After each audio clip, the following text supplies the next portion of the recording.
In our poll this hour, former Liberal Minister Peter Reith and former Labor strategist Bruce Hawker. Very good to see you both. Thanks for joining us this afternoon. Let's just get your thoughts on Brexit and what it's going to mean, particularly for the Australian election campaign in its final days. Peter Reith, to you first. You spent a lot of time over there as well. What are your thoughts? And we heard from John Howard earlier. He advocated for Brexit. Are you concerned about this outcome, and what impact will you see here in Australia? Well, I think the impact on Australia won't be all that great. I mean, it will obviously have some repercussions, but nothing like what the POMs are going to be dealing with, obviously. You really need to look at Brexit basically as a political issue, a political decision. I don't think there's been a lot of consideration of the economic side, but it was a pretty clear vote. And I personally, I'd have to say, I was in the John Howard camp on this one. You would have voted to leave as well. I would, because I just had worked very closely with the European Bank, and I've seen the way in which effectively the UK was losing its sovereignty, and at some stage that was an issue they were going to have to confront. So it might be messy for a while, but I'd have to say I think in the end it'll be much better for the UK.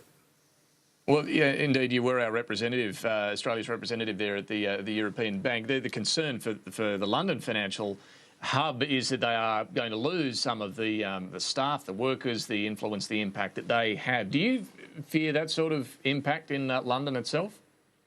Well, it's been such an incredibly successful financial sector. I can't quite see how suddenly it's going to be sort of exported over onto the continent. I mean, let's face it, Europe's basically been a basket case, except for the Germans, for decades. And really, the UK is so strong, I just can't see it somehow, falling apart really for political reasons. So, in fact, I can see it going the other way, because this means that the banking system in the UK will be run by the POMs, and quite frankly, they'll be a hell of a lot better running it than their colleagues on the continent. Bruce, I guess there's a lot of unknowns, aren't there, about what happens financially and with the economy in Britain, in Europe more broadly. What are your thoughts on this?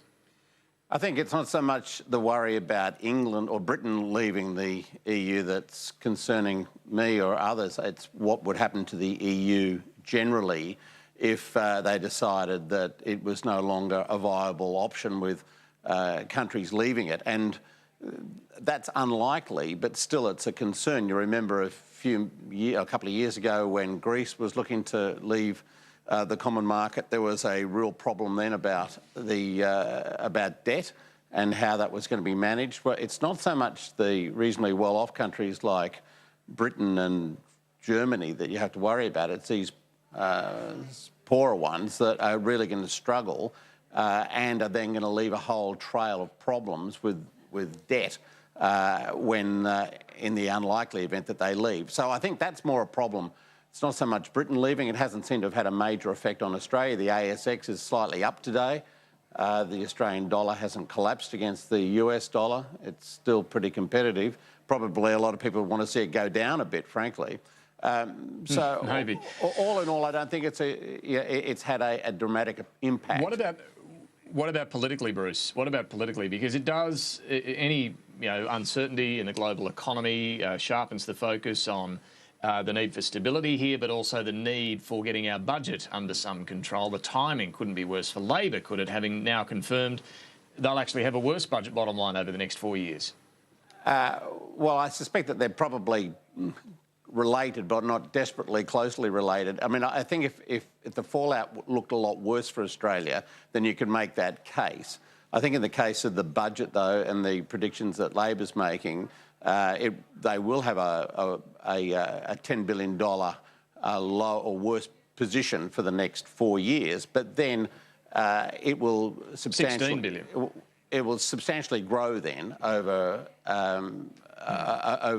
the coming years after that. But from a strategic point of view, I mean, if you were involved in this campaign, honestly, would you have done more, tried harder, found a way to get a better budget bottom line than the government, given we know this is a vulnerability for Labor after their time in office? Look, you always want to get as good a bottom line as you possibly can, but they have to weigh that up against their other policy commitments, their spending on health and education and so forth, and that doesn't come free. But by the same token, they will benefit. The Australian economy, they can argue, will benefit very substantially in the forward years as the Australian economy starts to benefit from the reduced impact of negative gearing and the Labor's policies on.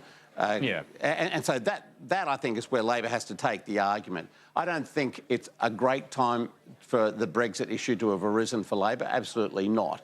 But I don't know that people are throwing themselves off the stock exchange building today, and if they were, then that would probably be a great reason for concern. Let's certainly hope not, Peter. I'm sure you have a somewhat harder-edged view of Labor's performance on its costings here. But can Labor convince people to look over 10 years rather than 4?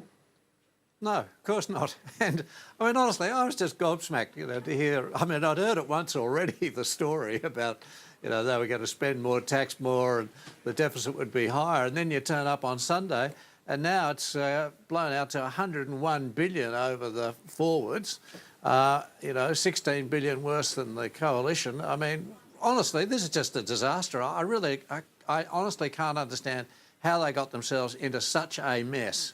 But it is a mess, and it's there to see for everybody, because when you look at the superannuation proposal, which they were saying, it's the greatest thing since sliced bread, now they can't even tell you how they're going to do it.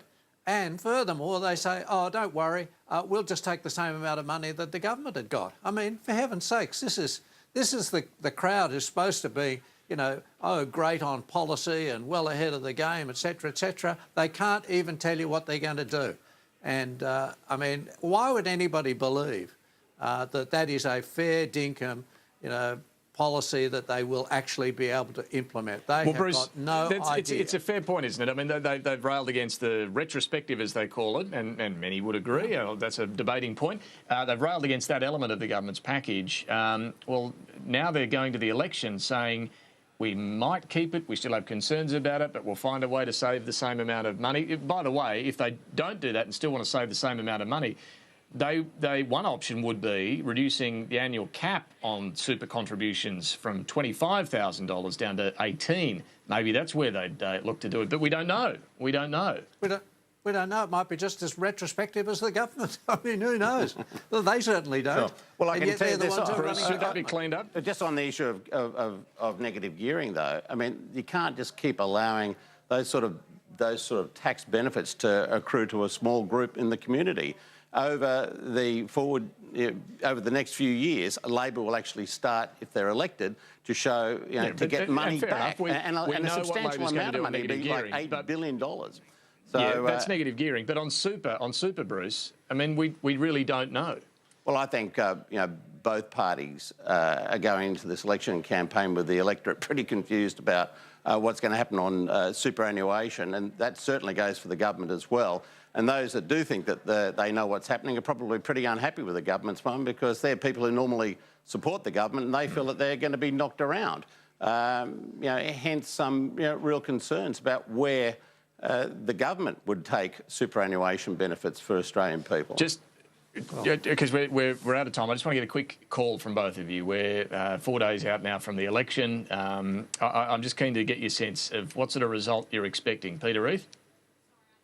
Well, I think the government will have a reasonable win, and Labor's got all these problems right at the last moment, even with the health spending, quite frankly, past the forwards. I mean, they really are starting to fall apart. I think the government's going to win. With a bit of luck, they'll get through their 2 bills too, the double dissolution bills. Yeah, Bruce, what's your expectation? Well, the Newspoll today obviously is not great news for Labor. It'll come down to what's happening in the marginals, what happens with Nick Xenophon's candidates in South Australia particularly, what the Greens do in seats like Higgins, where there's even a prospect that they could knock off Kelly O'Dwyer's majority there. I don't think it's a lay-down misère for either side by any stretch of the imagination. We've got a full week to go of campaigning. We'll just have to wait and see. But Labor's always been up against it because they've had to pick up 21 seats, and that's a big ask for anyone. We better go. We've got to get to a break. But Bruce Hawker, Peter Reith, thank you both very much for joining us this afternoon. Of course, we'll see all the results on Saturday night. Can't wait.